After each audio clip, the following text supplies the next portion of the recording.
Good morning students. In this video we are going to talk about a very important region from the exams perspective, and that is South Asia. This region comprises of the sub-Himalayan countries. Topographically speaking, this is dominated by the Indian plate. Now if we talk about the countries which are included in this region, we can see Afghanistan, Pakistan, India, Nepal, Bhutan, Bangladesh, Sri Lanka, and a small island country which is Maldives. If we talk about the demography of this region, demographically speaking, this region is the most populous region of the world and is most densely populated region of the world. It is having 3.5% of the world's land but 24% of the world's population. And because of this overpopulation itself, this region is having very low socio-economic indicators.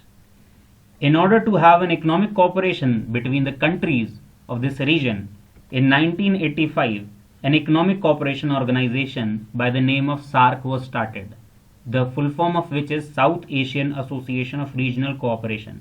But this organization has also not worked very properly because of the rivalry between the two biggest countries in this region, and that is India and Pakistan.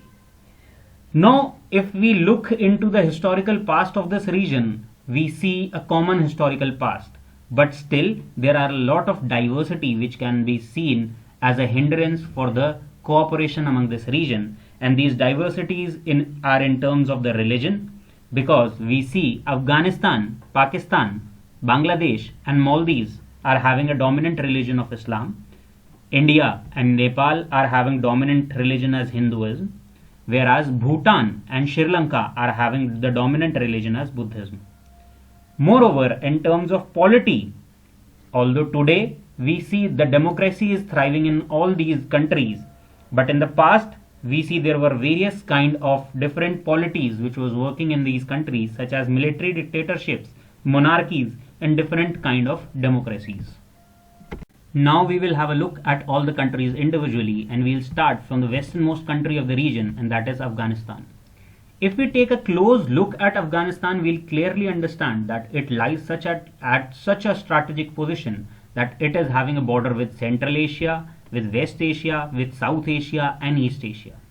In order to know its importance, we need to know that which all countries are forming the border with Afghanistan. And we see Iran from the west, which is the part of West Asia, then Pakistan and India from the south, which are the part of South Asia.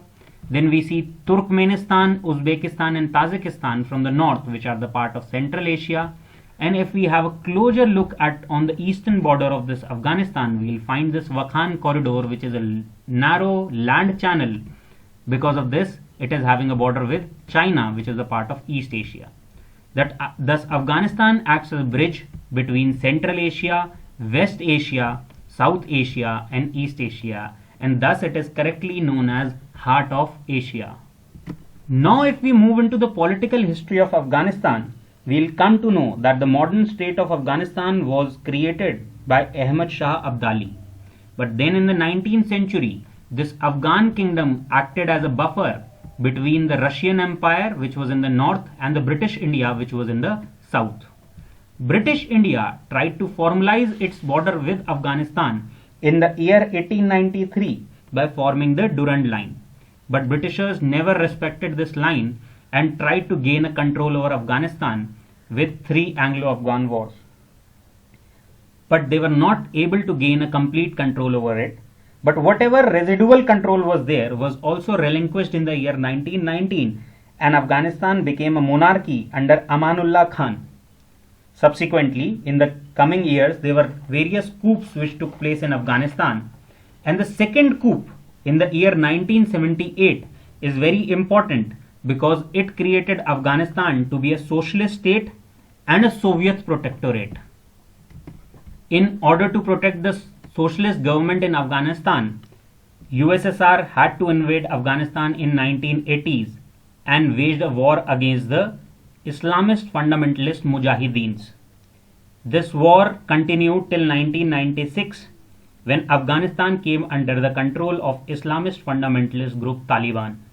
And subsequently we see the resultant of which was that Taliban creating a Sharia state in the state of Afghanistan. and we had also seen terrorist attacks which were taking place from Afghanistan to USA in the form of 9/11 attacks, and then we also saw the American invasion of Afghanistan in the year 2001. Recently, we have seen attempts in order to finish off this problem by the peace deal which have been proposed between USA and Taliban, but its future is still debatable.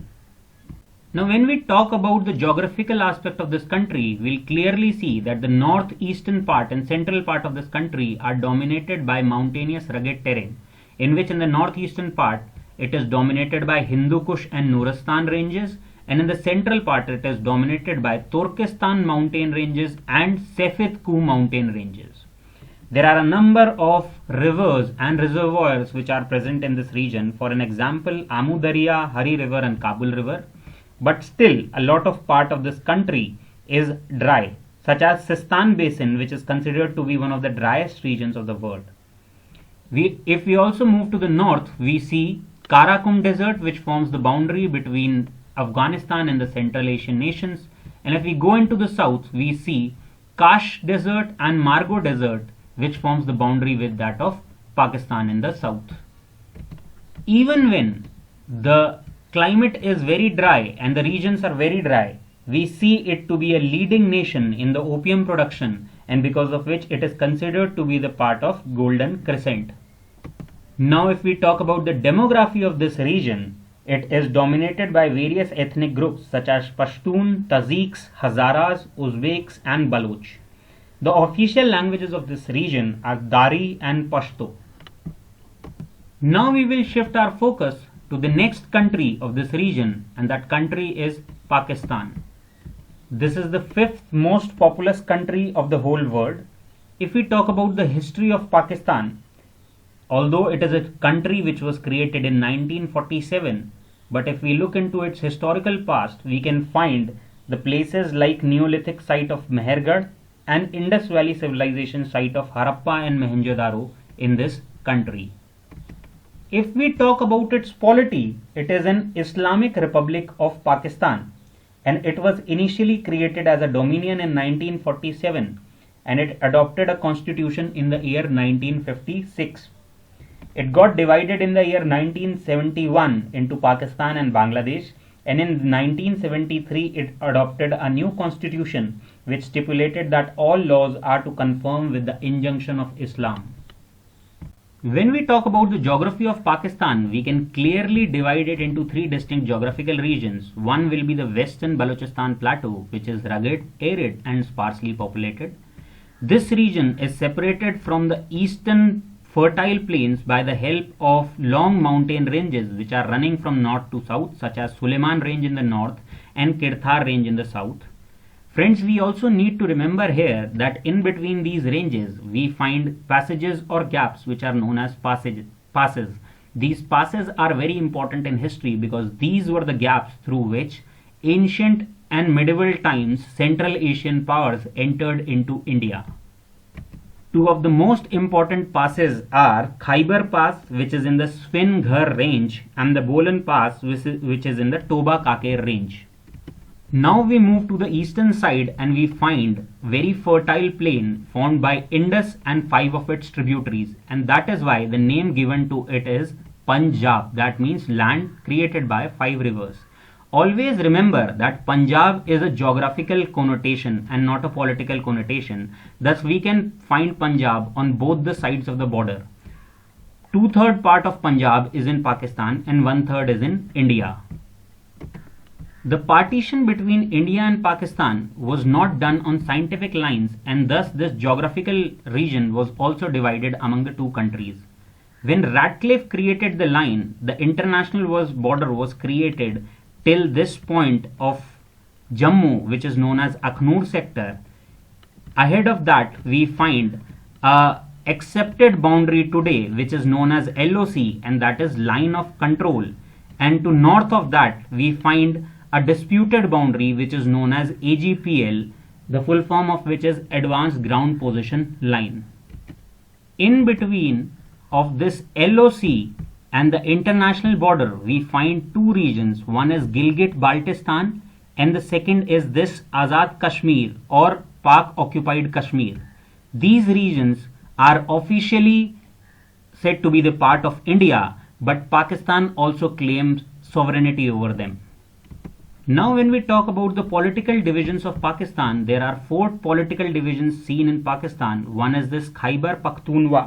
This is the north-western part of it and forming the border with Afghanistan.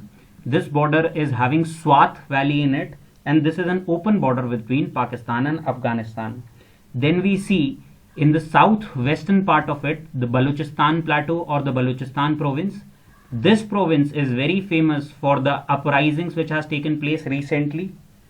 Then if we see the southeastern part, this is the Sindh part and having a very important port city which is Karachi. And then we see the region of Punjab. This is the most populous region. This is the most industrialized region, and the most important city here is Lahore. Remember friends, this was the Khyber Pakhtunkhwa region which was historically known as Northwest Frontier Province, and its name was changed in the year 2010. Now we will have a look at the next important country of the region, and that is Bangladesh. If we have a closer look at this country, we'll understand that it is bordered by India in almost all of its side, barring a very small portion in the south where Myanmar forms its border. If we talk about geography of Bangladesh, Bangladesh is a very low-lying country where 2/3 of it lies below 10-meter height from the sea level. It is 8th most populous country of the world and one of the most densely populated country around the world. If we talk about the important cities of Bangladesh, then Dhaka is the important city, largest city and the capital of Bangladesh, and Chittagong is a very important port in this country. Then if we talk about some facts of this country, then Cox's Bazar is the world's longest natural sandy beach, and we also know that Sundarbans are the world's largest mangrove forest. If we study the map of Bangladesh closely, we'll understand that there are almost 700 rivers which are traversing through the whole region of Bangladesh, which makes it a very fertile plain. But here lies its strength as well as its weakness, because these rivers provide a very fertile land for agriculture, but these rivers flood during the times of monsoon and create a havoc in this region as well. This region is famous for its jute cultivation. If we talk about the dominant geographical feature of this country, is it's that of Ganga and Brahmaputra Delta. If we talk about Ganga, Ganga enters into Bangladesh and forms Padma. Whereas if we talk about Brahmaputra, Brahmaputra enters into Bangladesh where Teesta comes and becomes a part of it, and then it is known as Jamuna. When Padma and Jamuna meets together, after that they are known as Meghna, and then they fell into this Bay of Bengal by the name of Meghna. As this country is very important for India to getting a connection with the northeast, that is why India is trying to create good relations with Bangladesh, and we have seen in the past that we had land boundary agreement with Bangladesh where enclaves were given to each other. And secondly, we also saw an Indo-Bangladesh protocol on inland water transit and trade, which will act as a gateway to the northeast so that we can get entry through Bangladesh to the northeast and not depend on the Siliguri corridor. Well, this is all in this video. In the next video, we will discuss about the leftover countries in South Asia, that is Nepal, Bhutan, and 2 of the island nations such as Sri Lanka and Maldives. If you liked the video, please share it with your friends and subscribe the channel. Thank you.